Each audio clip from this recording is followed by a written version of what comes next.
What the hell? Look at these animals invading our neighborhood. Brad Whitmore spits the words while jabbing his finger at the wedding celebration. He storms across his lawn, phone pressed to his ear, voice loud enough for every guest to hear. 911? I'm calling about a gang gathering disguised as a wedding. These thugs are probably casing houses right now. Send every unit you have. Samuel Jefferson, elegant in his tuxedo, stands frozen as his neighbor's venom fills the air. Angela grips her bouquet tighter, her wedding dress pristine against the ugly scene unfolding. Brad locks eyes with Sam while continuing his venomous call. I don't care what costumes they're wearing. Criminals are criminals. Get them out before they rob us blind. The classical music from the backyard sounds hollow now. Federal judges and prosecutors among the wedding guests watch in stunned silence as hate poisons what should be pure joy. What Brad doesn't know is that he just made the biggest mistake of his life. 3 months earlier, Samuel Jefferson had carried Angela over the threshold of their dream home at 1247 Maple Drive. The colonial-style house with its wraparound porch and mature oak trees represented everything they'd worked for. Sam had spent 20 years climbing from street prosecutor to federal appointment. Angela had revolutionized pediatric surgery techniques that saved lives across the nation. Brookhaven Estates whispered wealth through every manicured detail. $1-million homes lined streets named after trees. Tennis courts and swimming pools hid behind privacy fences. The kind of neighborhood where success lived quietly behind closed doors. But success, they learned, looked different when it wore black skin. The first incident happened during Sam's morning jog. Brad Whitmore had stepped directly into his path, arms crossed like a human roadblock. Excuse me, do you live here? The question hung in the morning air like smoke. Sam had pointed to his house, sweat still cooling on his brow. Brad's eyes narrowed. I'm just looking out for the neighborhood. The words carried an unmistakable message. The harassment escalated weekly. Brad complained to the HOA about Sam's vintage motorcycle being inappropriate for neighborhood aesthetics. He questioned Angela when she watered their garden, asking if she was the new domestic help. His voice always carried that same tone, authority mixed with disgust. During neighborhood association meetings, Brad held court like a king among subjects. His voice boomed across the community center as he name-dropped connections. Chief Collins and I golf every month. Mayor Hayes comes to my barbecues. I keep this neighborhood safe through my relationships. Other residents nodded along, afraid to challenge the man who claimed to control their property values. The Johnsons, an elderly white couple, whispered support to Sam and Angela in private, but stayed silent in public.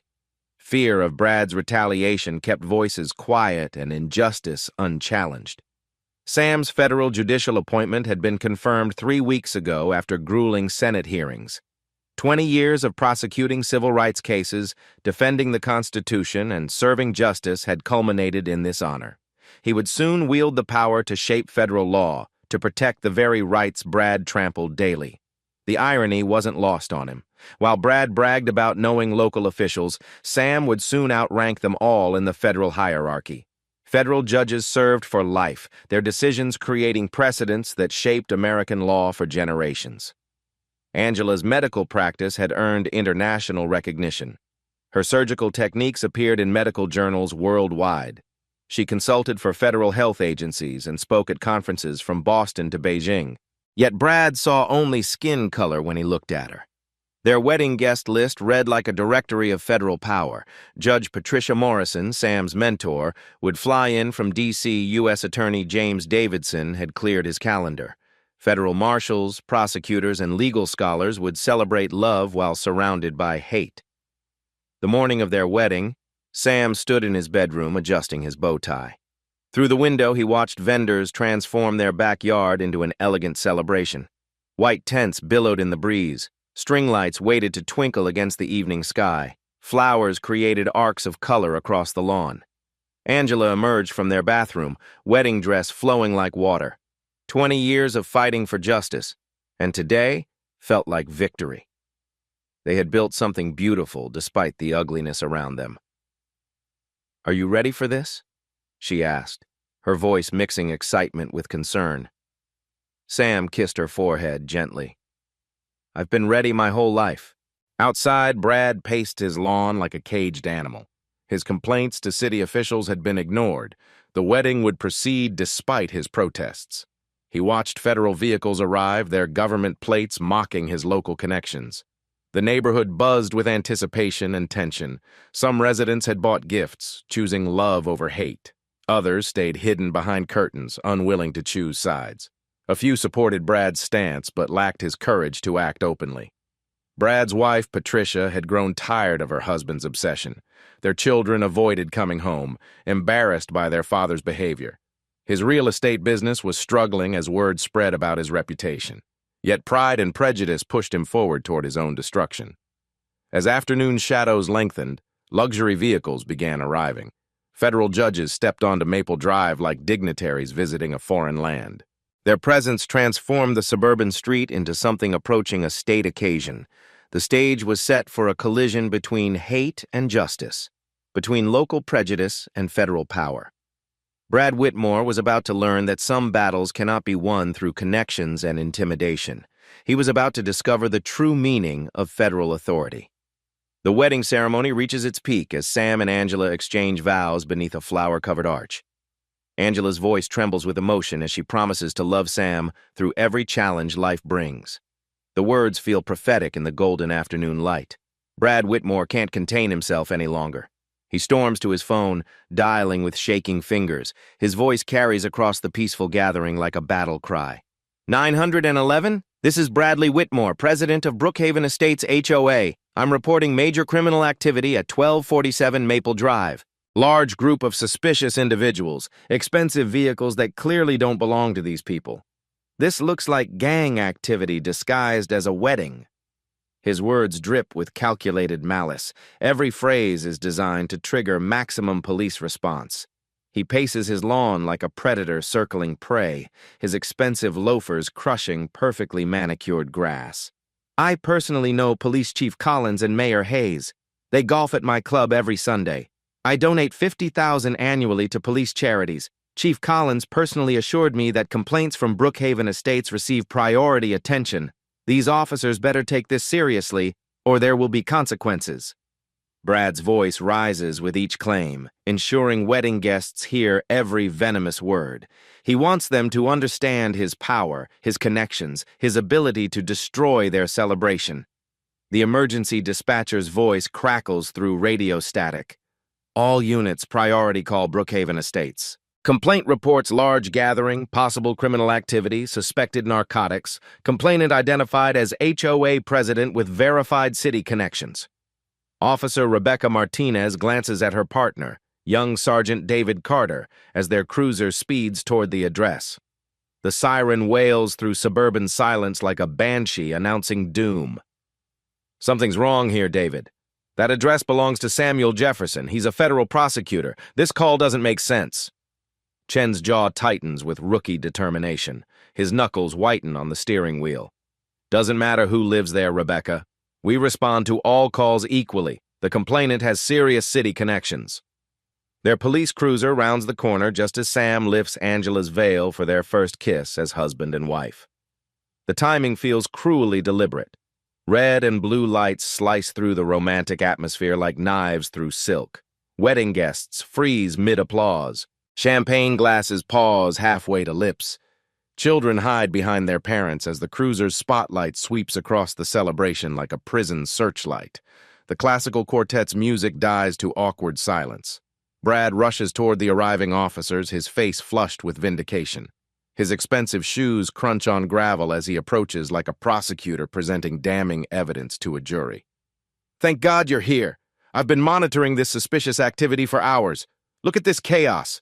Unauthorized vehicles blocking our street. Unknown individuals loitering with obvious criminal intent. Clear violations of multiple city ordinances. His voice projects across the gathering, ensuring maximum humiliation for the wedding party. Federal Judge Patricia Morrison, distinguished in navy silk, watches in horror as her protege faces this public degradation. Officers, I'm Bradley Whitmore. Chief Collins and I golf together every month at Brookhaven Country Club. Mayor Hayes attended my daughter's graduation party last month. I keep this neighborhood safe through my extensive connections, and this situation requires immediate, decisive action. Brad pulls out his phone, scrolling through contacts. I have Chief Collins on speed dial. One call from me can make or break police careers in this city. Officer Martinez approaches the gathering professionally, her trained eyes noting the elegant decorations, formal wedding attire, and obvious legitimacy of the celebration. Everything screams wedding celebration. Nothing suggests criminal activity. Good evening, folks. We received a complaint about a large gathering and possible criminal activity. Is this a private celebration? Sam steps forward, still holding Angela's trembling hand. His wedding ring catches the dying sunlight. Officers, I'm Samuel Jefferson, homeowner. This is our wedding reception. We have all required permits for this private celebration on our property. Brad interrupts before the officers can respond, his voice rising with manufactured authority and undisguised contempt. Don't let him lawyer his way out of this. Look at these expensive cars, Mercedes, BMWs, Lexuses. Where did these people get money for vehicles like this? Drug money, stolen cars, money laundering through fake wedding gifts. He waves dismissively at the elegant gathering. I've seen this before, criminals hiding behind fake respectability. Officer Carter, if you run those license plates, you'll find stolen vehicles and outstanding warrants. Sergeant Carter, influenced by Brad's confident authority and repeatedly claimed connections, begins asserting control over the situation. Sir, we'll need to verify vehicle registrations and check all attendees for outstanding warrants. Everyone steps away from the vehicles. David, Martinez whispers urgently, this is clearly a legitimate wedding celebration. Look around. This isn't criminal activity. The complainant has serious allegations and verified city connections. Carter responds stiffly. We need to be thorough, especially given his relationship with our superiors. Brad becomes more aggressive, sensing police support materializing. He points dramatically at wedding guests, his voice carrying across the neighborhood like a carnival barker announcing freaks. Look at these so-called wedding guests. Half of them probably have extensive criminal records. That man in the expensive suit looks like a drug kingpin. Those women in fancy dresses are probably high-class prostitutes working this fake wedding as cover. Angela grips Sam's arm tighter, her wedding bouquet trembling in her free hand. 20 years of medical school, surgical residency, and saving children's lives, and she's being called a prostitute at her own wedding. Ma'am, what's your occupation? Carter asks Angela directly, his notebook ready. I'm Dr. Angela Thompson Jefferson, Chief of Pediatric Surgery at Metropolitan Children's Hospital. She responds with quiet dignity despite the humiliation. Brad scoffs loudly, his laughter echoing across the gathering. Anyone can claim to be a doctor. Check her credentials. Probably as fake as this entire wedding charade. U.S. Attorney James Davidson, distinguished in his formal wear, steps forward with federal authority. Officers, I'm U.S. Attorney James Davidson for the Northern District. This harassment is completely inappropriate. These are respected federal officials celebrating a colleague's wedding. Federal officials? Brad's laughter becomes more mocking. Now they're claiming to be federal employees? Officer Carter, they're getting more creative with their lies by the minute. The situation escalates dangerously as more wedding guests reveal their credentials. Federal Judge Rodriguez approaches with judicial calm. I'm Judge Rodriguez from the Third Circuit Court of Appeals. This celebration is entirely legitimate, and this harassment must stop immediately. Brad's confidence never wavers. His voice grows louder, more theatrical. I don't care what fake titles they claim. Anyone can print business cards and government IDs these days. Officer Carter, if you don't start making arrests immediately, I'm calling Chief Collins personally. You'll be directing elementary school traffic by tomorrow morning. Chen feels the crushing pressure of Brad's threatened connections. His career hangs in the balance between competing authorities. Based on the complainant's allegations, we need to conduct searches of all vehicles for contraband and weapons. Sergeant, Sam says quietly, his legal training evident. What specific probable cause do you have for conducting warrantless vehicle searches? We have a reliable complainant with verified city connections reporting ongoing criminal activity, Carter responds, his authority directly challenged by Sam's legal sophistication. Federal Marshal Robert Torres, attending as a wedding guest, intervenes with professional calm that cuts through the chaos. Sergeant, I'm Federal Marshal Torres, badge number 4429. You're about to violate the Fourth Amendment rights of multiple federal officials. I strongly advise reconsidering your current approach. Brad becomes increasingly desperate as his carefully constructed narrative begins crumbling under federal scrutiny. Marshal, federal this, federal that. They're all sophisticated liars using fake government credentials. Officer Carter, these are professional criminals who've studied government procedures to avoid detection. The confrontation reaches its most dangerous territory as Carter, completely overwhelmed by competing authorities and threatened consequences, makes his catastrophic decision. Sir, you're being argumentative and obstructive to this investigation. I'm placing you under arrest for interfering with a police investigation and inciting public disorder. Wedding guests gasp audibly. Angela's face drains of color beneath her delicate veil. Federal officials watch in stunned, horrified silence as a local sergeant threatens to arrest a federal prosecutor at his own wedding ceremony. Brad's triumph feels absolutely complete. His voice rises in vindicated celebration. That's exactly right. Arrest the ringleader first, then systematically work your way through the rest of these criminals. Mayor Hayes and Police Chief Collins screech into the driveway, having frantically monitored police radio chatter about the unfolding disaster. Both men look physically ill as they rapidly assess the catastrophic situation. Dear God, Chief Collins mutters under his breath. What kind of disaster have we walked into? The scene freezes in this moment of maximum injustice. A distinguished federal prosecutor facing arrest at his own wedding, surrounded by federal officials, publicly humiliated by a racist neighbor's calculated lies and a rookie sergeant's devastatingly poor judgment. The collision between local prejudice and federal authority is about to explode with nuclear force.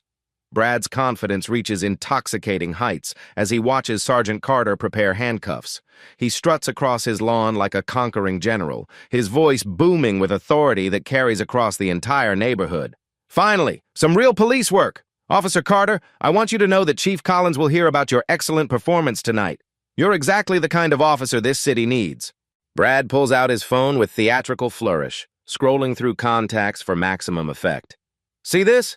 Direct line to Chief Collins, Mayor Hayes, City Councilman Rodriguez. I text them regularly about neighborhood security. They trust my judgment completely. He waves the phone at the wedding guests like a weapon. One call from me and careers are made or destroyed in this city. Officer Carter understands how power really works. Sergeant Carter feels emboldened by Brad's promised support. The rookie's chest swells with misplaced pride as he surveys the elegant gathering with newfound suspicion. Everyone needs to step away from the vehicles immediately. We're conducting a full investigation based on credible reports of criminal activity. Officer Martinez tries desperately to intervene. David, this is clearly a wedding celebration. Look at the decorations, the formal attire, the wedding cake. Nothing here suggests criminal activity. The complainant has documented evidence and verified connections. Carter snaps back. We don't ignore serious allegations from respected community leaders. Brad senses the perfect moment to escalate his psychological warfare. He approaches the wedding guests directly, his voice dripping with manufactured concern. Ladies and gentlemen, I know you think you're at some kind of celebration, but you're actually witnesses to organized criminal activity. I strongly advise cooperating with police before you become accessories to whatever crimes are happening here. Federal Judge Patricia Morrison, Sam's mentor, steps forward with decades of judicial authority radiating from her bearing. Sir, I'm Federal Judge Patricia Morrison. Your accusations are not only false but potentially criminal themselves. Brad laughs mockingly, his voice echoing across the gathering. Judge, you people are really committed to this charade. Officer Carter, they're using fake federal credentials now. This proves how sophisticated this criminal operation really is. Dr. Angela Jefferson, still clutching her bouquet, watches her dream day transform into a nightmare. Her voice trembles with restrained emotion. We have marriage licenses, permits, vendor contracts. Everything here is completely legal and documented. Documents can be forged, Brad declares with growing theatrical flair. I've seen these scams before. Criminals rent fancy clothes, print fake IDs, stage elaborate events to launder money and conduct illegal business.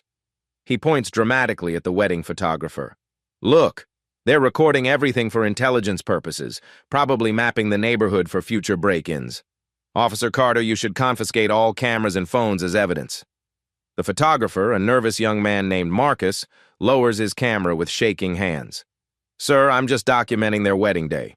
I have contracts, business licenses, everything legitimate." "Contracts with criminals are worthless," Brad sneers. "You're probably documenting security weaknesses for future robberies." U.S. Attorney James Davidson attempts to restore sanity to the spiraling situation. "Officers, I'm U.S. Attorney Davidson. I can verify the credentials of everyone here. This harassment needs to stop immediately." Brad turns his venom toward Davidson with renewed intensity. "U.S. Attorney?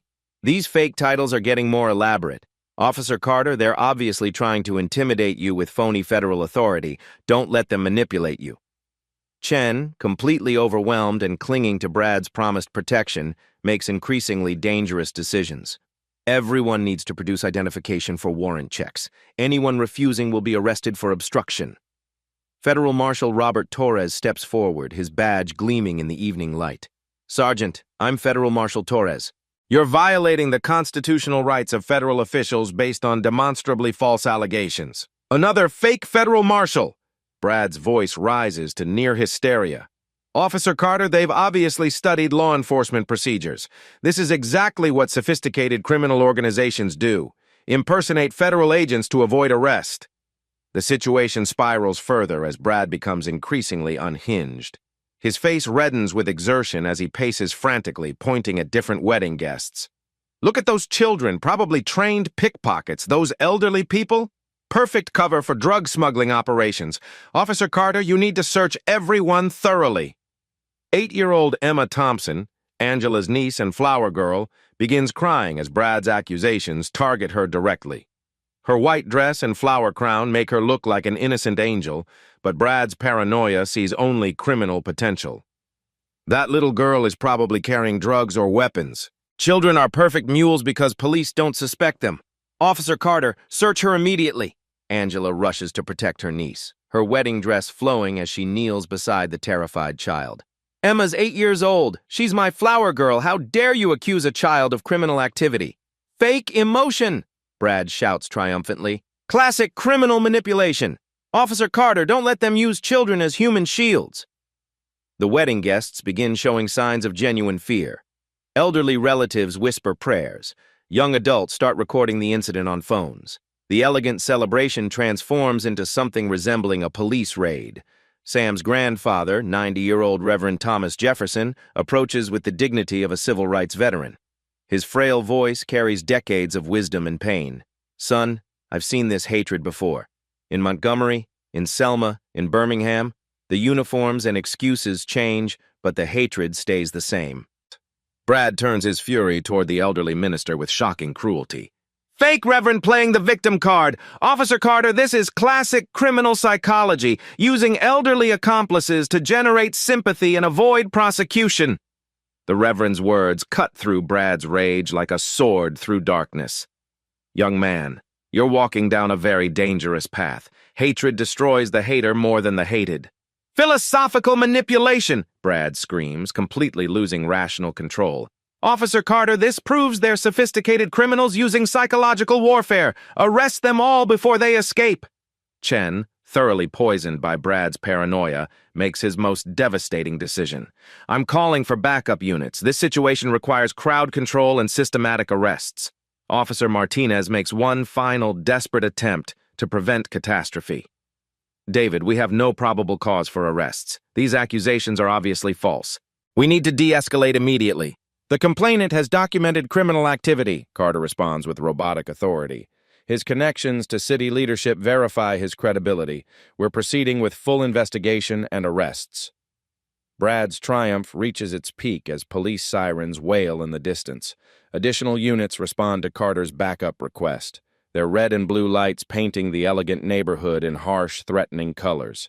Perfect. More real officers who understand how to handle criminal situations. Officer Carter, make sure they know about my relationships with Chief Collins and Mayor Hayes.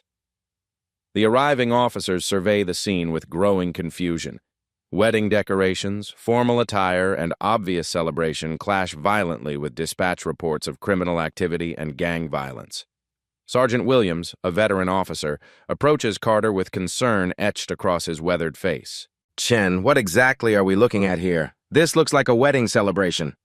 Major criminal operation disguised as a wedding, Carter responds with misplaced confidence.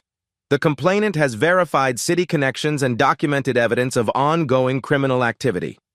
Brad rushes toward the backup officers like a politician greeting supporters. Officers, thank God you're here. I've been trying to get these criminals arrested for hours. Chief Collins knows me personally. Call him right now. The veteran officers exchange troubled glances. Years of experience tell them something is terribly wrong, but Carter's confidence and Brad's claimed connections create dangerous uncertainty. As more police arrive, the peaceful wedding celebration transforms into something resembling a military occupation. Flashing lights reflect off champagne glasses. Radio chatter drowns out classical music. The smell of police exhaust mingles with wedding flowers. Angela clings to Sam's arm, her dream day shattered by hatred and ignorance. Sam, make this stop. Please make this nightmare stop. Sam's voice remains calm despite the chaos surrounding them. Angela, we're going to get through this. Truth always prevails, even when it takes time.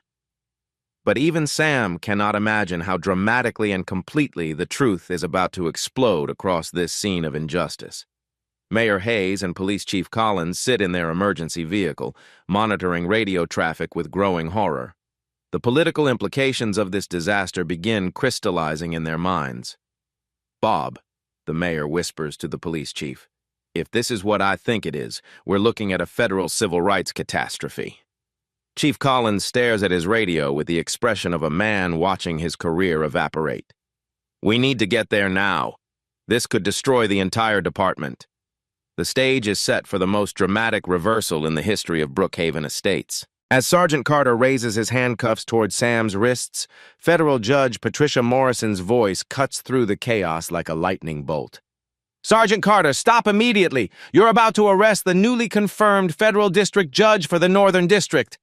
The words hit the scene like a nuclear explosion. Every sound dies instantly. Brad's triumphant grin freezes mid-expression. Carter's hands tremble as the handcuffs slip from his grasp, clattering onto the pavement with metallic finality. Sam reaches into his inner jacket pocket with deliberate calm. He produces official documents bearing federal seals and his judicial appointment papers, signed by the President of the United States. Sergeant Carter, Mayor Hayes, I'm Judge Samuel Jefferson, confirmed by the Federal District Judge. I was confirmed by the United States Senate 3 weeks ago and will be sworn in next month. The revelation detonates through the gathering like a shockwave. Carter's face drains of all color, becoming ghostly white in the evening light. His legs visibly wobble as the magnitude of his catastrophic mistake crashes down upon him. Brad's confident smirk transforms into absolute terror. His mouth opens and closes wordlessly, like a fish gasping for air. The blood drains from his face so rapidly he appears to age 10 years in 10 seconds. A federal judge? Brad's voice comes out as a strangled whisper. That's impossible. Federal judges don't live in regular neighborhoods. This has to be some kind of elaborate hoax.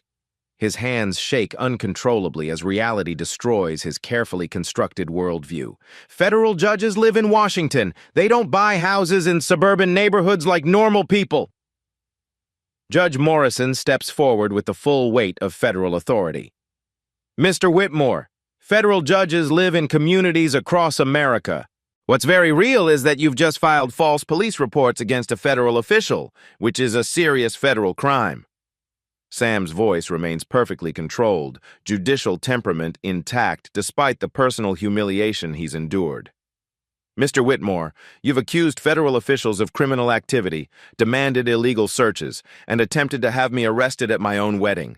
These are federal offenses with severe consequences. The wedding guests erupt in a mixture of celebration and outrage. Federal colleagues applaud while family members weep with relief and anger. The sound echoes across the neighborhood like thunder after lightning. Brad begins hyperventilating, his chest heaving as panic consumes him completely. Your Honor, please! This is all a terrible misunderstanding. I had no idea. I would never knowingly harass a federal judge. Ignorance of my position doesn't excuse filing false police reports or racial harassment, Sam responds with quiet authority. Federal courts take civil rights violations very seriously. Mayor Hayes and Police Chief Collins screech into the driveway, their faces reflecting pure political terror. They leap from their vehicle like men fleeing a burning building. "Judge Jefferson!"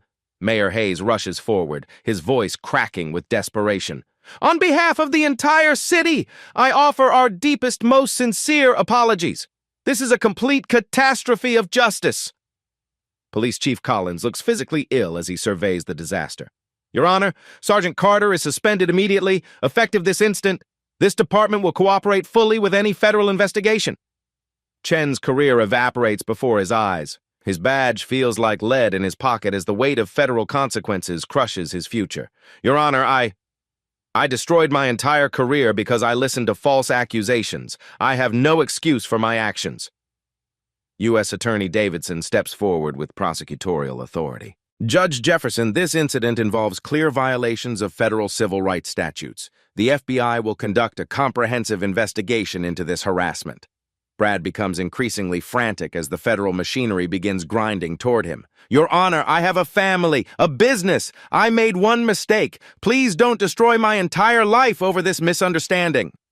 "Mr. Whitmore," Sam responds with judicial precision, "this wasn't a mistake or misunderstanding. This was deliberate racial harassment using false police reports as weapons. Federal law exists specifically to address such violations." The media explosion begins immediately. News crews arrive within minutes, alerted by social media posts from wedding guests. The story spreads across the internet like wildfire. Federal judge harassed at wedding by racist neighbor. Federal Judge Rodriguez adds his voice to the condemnation.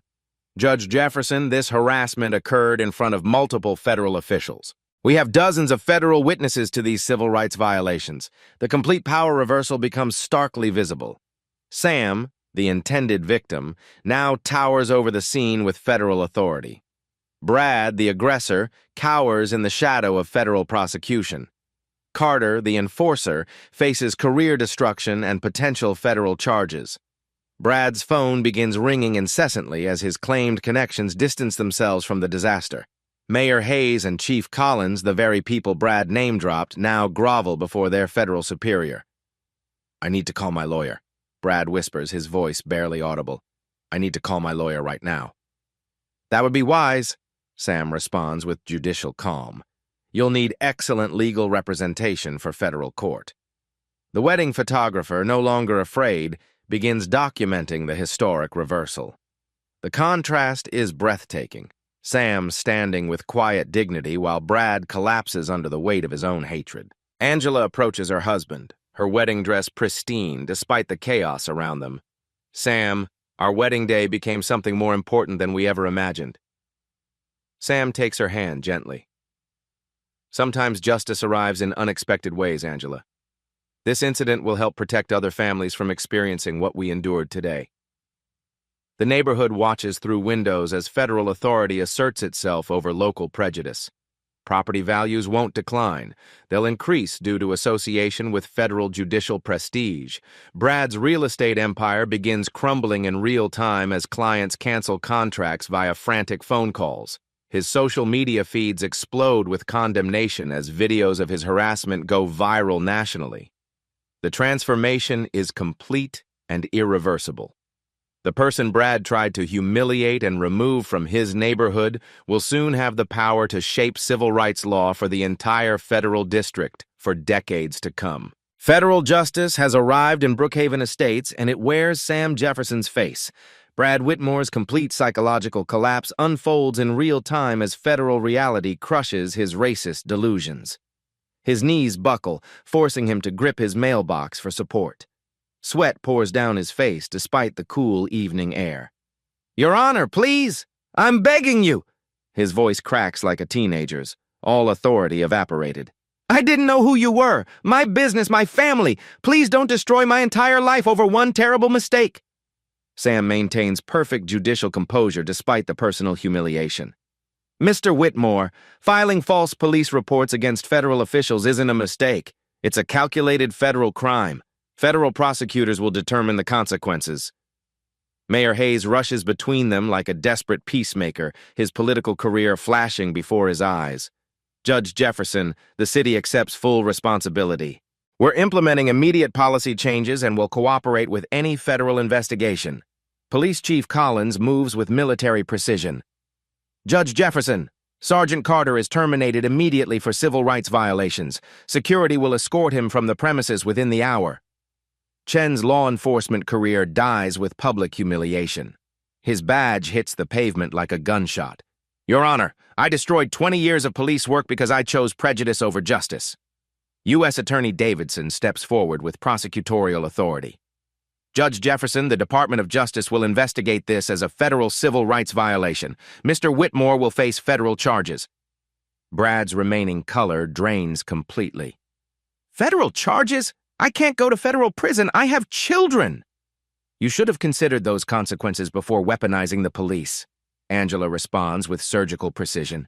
The media frenzy explodes instantly.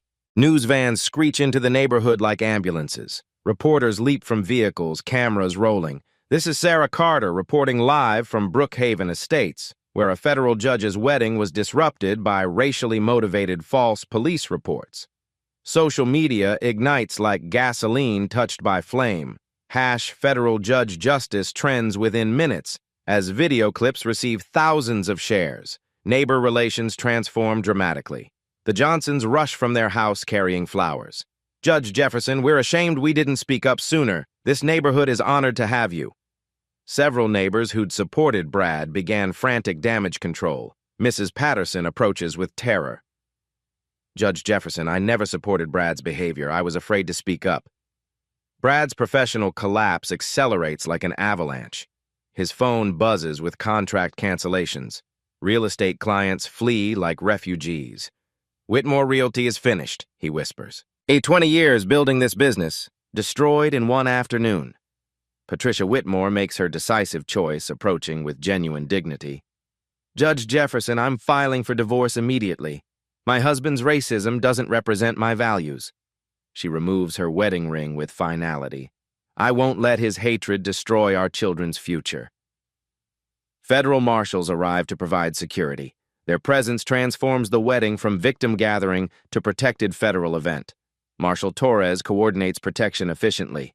Your Honor, we're providing federal security for the duration of your celebration. The wedding celebration prepares to resume despite trauma. Sam and Angela choose love over hatred. We've witnessed justice prevailing over prejudice, Sam announces. Let's celebrate not just our marriage, but the triumph of federal law. Angela raises her bouquet like victory. No racist neighbor will diminish our joy. Today we celebrate marriage and federal justice protecting all Americans. Phone calls flood City Hall demanding accountability. Federal oversight appears inevitable as the story gains national attention. Brad sits on his steps, empire crumbling. The man who claimed neighborhood control now faces federal prosecution from his intended victim.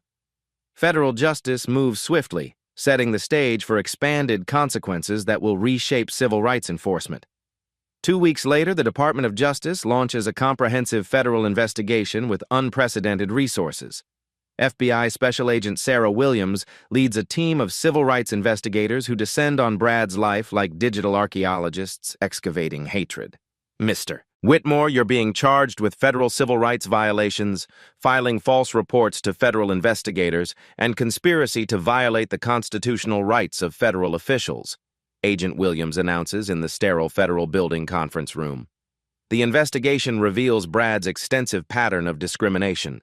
FBI digital forensics uncovered years of documented hatred, email communications with city officials expressing desires to keep the neighborhood white, financial records showing donations tied to discriminatory policy advocacy, and social media posts containing explicit racial slurs. We found over 200 instances of racially motivated complaints targeting minority residents, Agent Williams explains to federal prosecutors. This wasn't an isolated incident. It was systematic harassment using government resources as weapons. 3 months later, Brad's federal trial begins in the imposing federal courthouse where Sam will soon preside. The irony isn't lost on anyone. The man who tried to remove Sam from his neighborhood now faces justice in Sam's future workplace. Federal prosecutor Martinez addresses the jury with devastating precision. Ladies and gentlemen, the defendant specifically targeted a federal judge and federal officials because of their race, attempting to use law enforcement as instruments of racial terror. Evidence overwhelms the courtroom like an avalanche. Video recordings from multiple angles show Brad's calculated cruelty. Federal judges, prosecutors, and marshals testify about the unprecedented nature of the harassment. Expert witnesses explain the psychological warfare inherent in weaponizing police against minorities. Brad's defense attorney struggles against impossible odds. My client made an error in judgment, but filing a noise complaint isn't a hate crime. This wasn't a noise complaint, Prosecutor Martinez counters. This was psychological terrorism disguised as civic duty. The federal jury delivers unanimous guilty verdicts on all charges after only 2 hours of deliberation. The speed suggests they found Brad's actions particularly egregious. Federal Judge Patricia Carter, no relation to the disgraced sergeant, delivers sentences with the weight of constitutional authority. Mr. Whitmore, your actions represent a direct attack on federal authority and constitutional rights. This court sentences you to 3 years in federal prison, 5 years supervised release, $150,000 in fines, and 2,000 hours of community service at civil rights organizations. Brad's legs give out completely as federal marshals approach with handcuffs. His sobs echo through the courtroom like confessions. 3 years? Federal prison? My children will lose everything. You should have considered your children before attacking your neighbors, Judge Carter responds without sympathy. Former Sergeant Carter faces separate federal prosecution for civil rights violations under color of law. His trial becomes a textbook case of how local prejudice can violate federal constitutional protections. Defendant Carter used his authority as a police officer to enforce racial discrimination. Federal Prosecutor Johnson explains to another jury. He transformed his badge into an instrument of oppression. Chen receives 2 years in federal prison and permanent disbarment from law enforcement nationwide. No police department in America will ever hire him again. The cases catalyze sweeping federal policy reforms. Attorney General Williams announces the Jefferson Protocol for addressing racially motivated police complaints.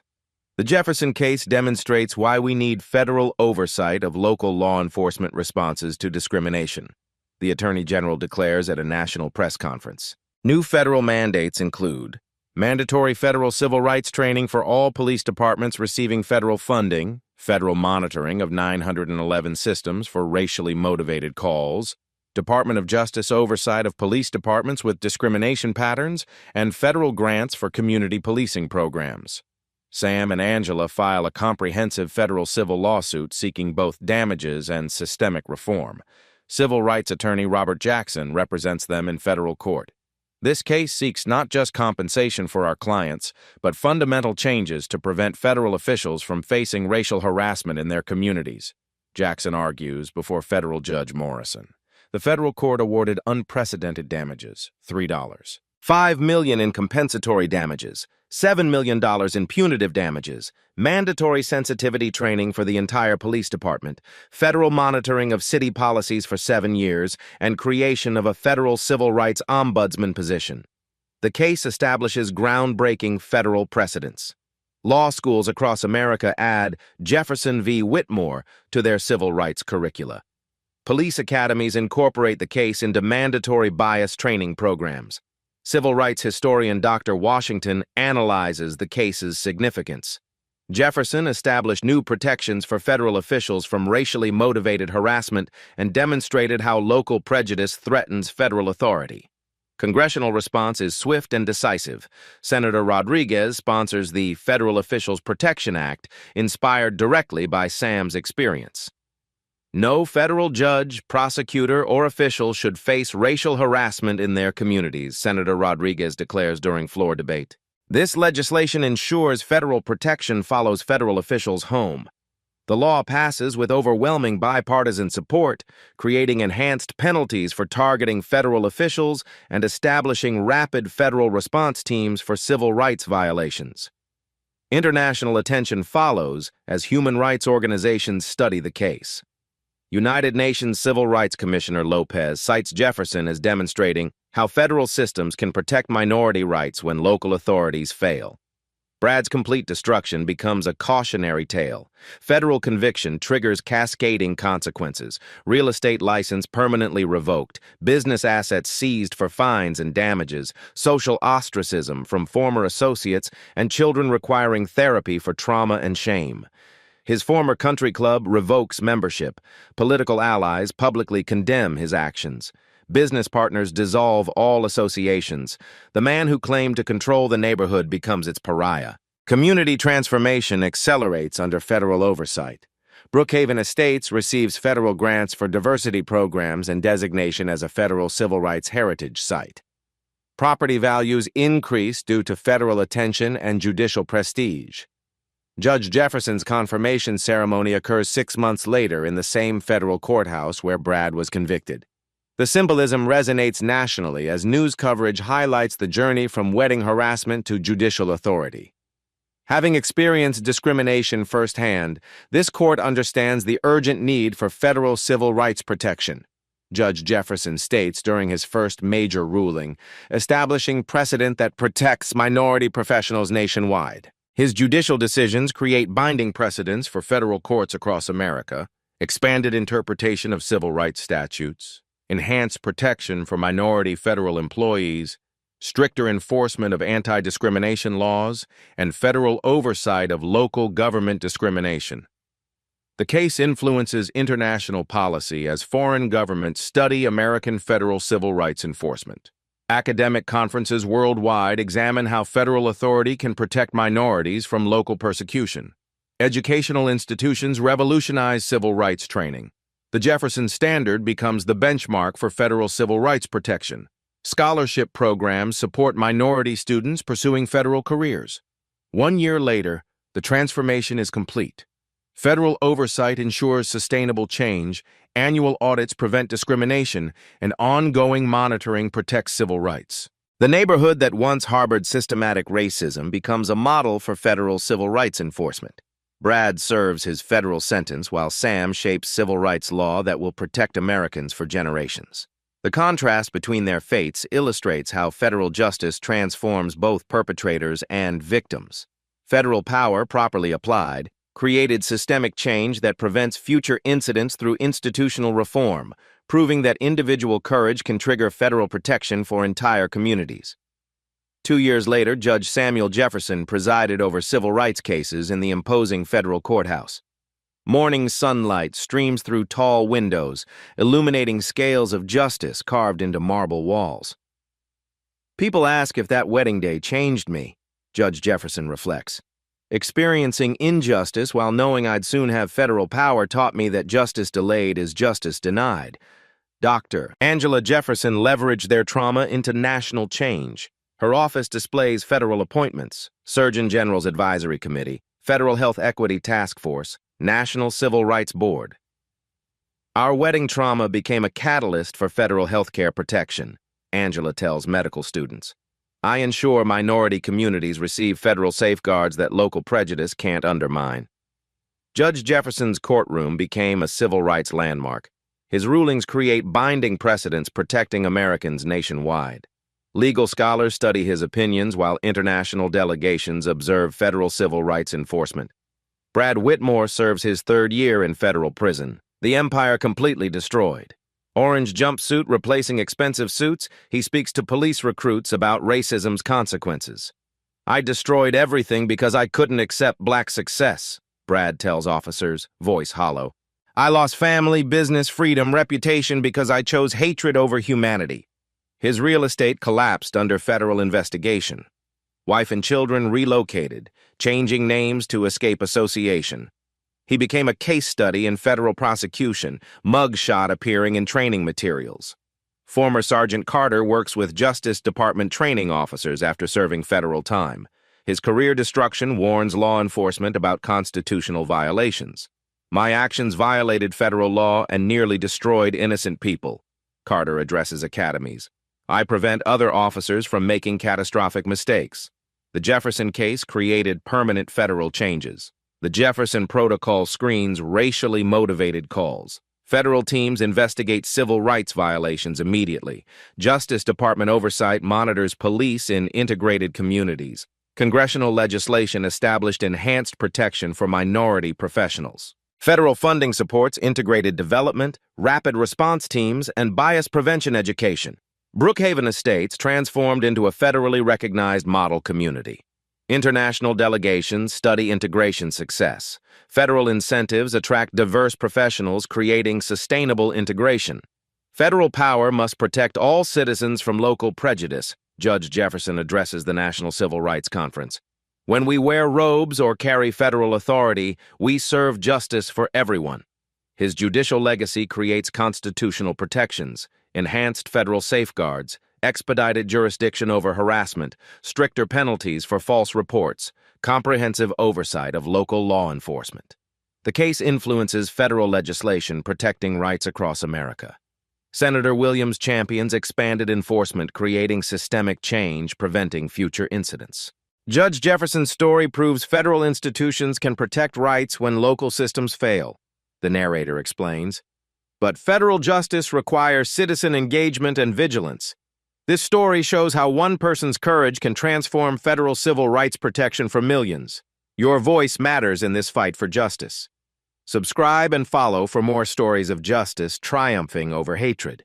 Share this video to raise awareness about federal civil rights protections that safeguard every community. Comment below. Have you witnessed discrimination in your community? How did you respond? Like this video if you believe federal justice should protect all Americans equally. Turn on notifications to stay updated on civil rights cases and federal legislation. Contact your representatives to support federal civil rights enforcement that prevents local discrimination. Report civil rights violations to federal authorities. Don't rely only on local police who might be compromised. Judge Jefferson's final message carries federal authority. The federal system exists to protect rights that local prejudice would deny. When citizens understand federal protections and use them courageously, justice prevails. The camera pulls back from the courthouse, revealing equal justice under law carved in marble, symbolizing how federal institutions triumph over local hatred. Here's the question every American must answer. When you witness injustice, will you seek only local justice or use full federal civil rights protections? Your choice determines whether constitutional justice serves all Americans equally. Don't just watch this story, share it, subscribe now. Your engagement helps protect civil rights for everyone.